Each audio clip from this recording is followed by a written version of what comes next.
Assalamualaikum warahmatullahi wabarakatuh. Perkenalkan, nama saya Nurul Gefira Sofa dengan NPM 1012-1016 kelas C5 Manajemen.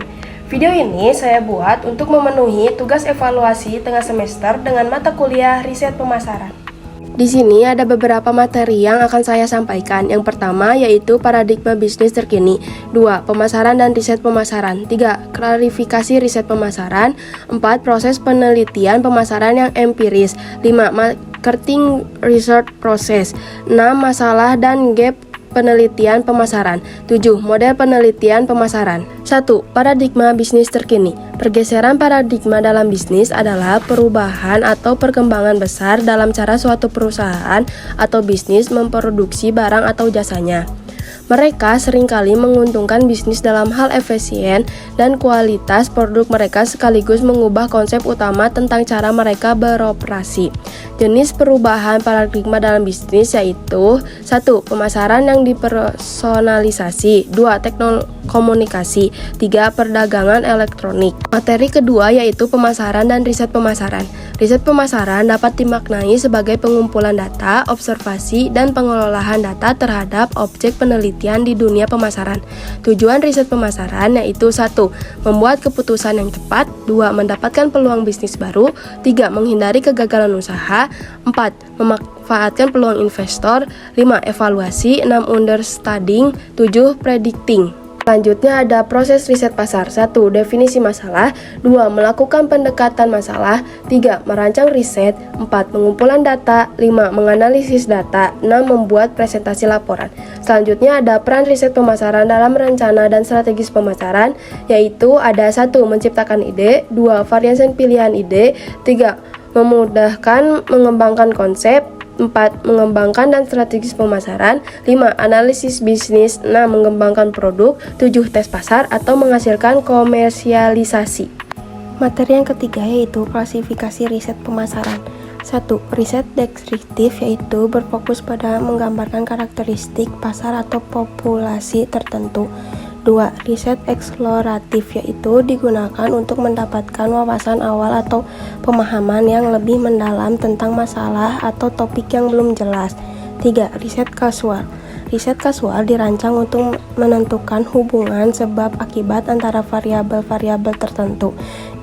Yang keempat, riset kualitatif. Riset kualitatif fokus pada pahaman mendalam melalui pengumpulan data non-kuantitatif seperti wawancara, kelompok fokus, dan observasi. Kelima, riset kuantitatif.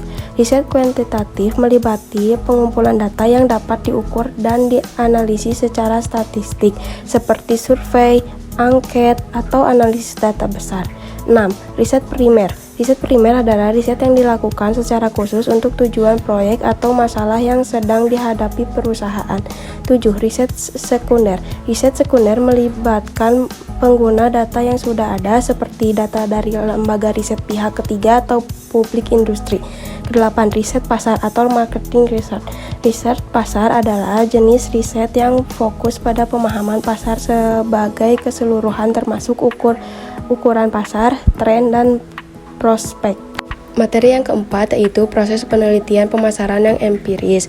Proses penelitian pemasaran yang empiris adalah langkah-langkah sistematis yang memastikan peneliti dilakukan dengan tepat dan menghasilkan wawasan yang bermanfaat.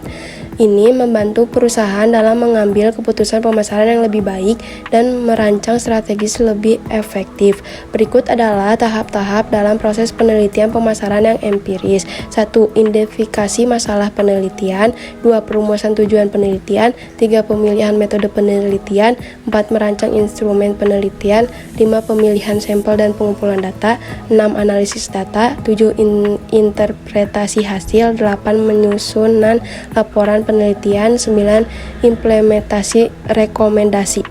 Materi kelima yaitu marketing research process. Masalah dalam konteks riset pemasaran merujuk pada kebingungan, situasi yang perlu dipecahkan, atau pertanyaan yang perlu dijawab melalui penelitian. Ini adalah ketidakpastian atau kekurangan informasi yang memerlukan investigasi lebih lanjut untuk memahami dan mengatasi. Materi keenam yaitu masalah dan gap penelitian pemasaran. Masalah adalah langkah awal dalam merancang riset pemasaran. ini melibatkan penentuan permasalahan atau tantangan yang ingin dipecahkan oleh riset. Langkah-langkahnya yaitu 1. Identifikasi kebutuhan, yaitu menentukan kebutuhan atau kekurangan dalam pemahaman bisnis atau pasar yang memerlukan penelitian. 2. Pemilihan prioritas, menilai tingkat urgensi dan dampak masalah untuk menentukan prioritas penelitian. 3. Penentuan batasan, yaitu menentukan batasan dan cakupan permasalahan agar riset dapat diarahkan secara efektif. Selanjutnya ada gap penelitian. Gap penelitian adalah merujuk pada ketidaksesuaian atau kekosongan dalam pengetahuan atau pemahaman saat ini yang mendorong kebutuhan untuk melakukan penelitian tambahan. Langkah-langkahnya yaitu 1. Tinjauan literatur, meninjau literatur yang ada untuk mengidentifikasi apa yang sudah diketahui dan area di mana pengetahuan belum lengkap. 2. Analisis kritis, yaitu melakukan analisis kritis terhadap literatur untuk mengidentifikasi gap atau celah dalam pengetahuan. 3. Perumusan gap, merumuskan secara jelas di mana gap penelitian berada dan bagaimana penelitian baru dapat mengisi celah tersebut. Materi yang terakhir yaitu model penelitian pemasaran. Dalam penelitian pemasaran, model adalah alat atau kerangka kerja konseptual yang membantu menggambarkan, menjelaskan, dan menganalisis hubungan antar variabel yang relevan. Model ini dapat berubah verbal, grafis, atau matematis, dan digunakan untuk memahami perilaku konsumen, dampak strategi pemasaran, dan faktor-faktor lainnya yang memengaruhi keberhasilan kampanye pemasaran. Selanjutnya ada jenis model penelitian pemasaran. 1. Verbal model, yaitu deskriptif naratif dari hubungan antar variabel. 2. Graphical model, representasi visual dari hubungan antar variabel menggunakan grafik atau diagram.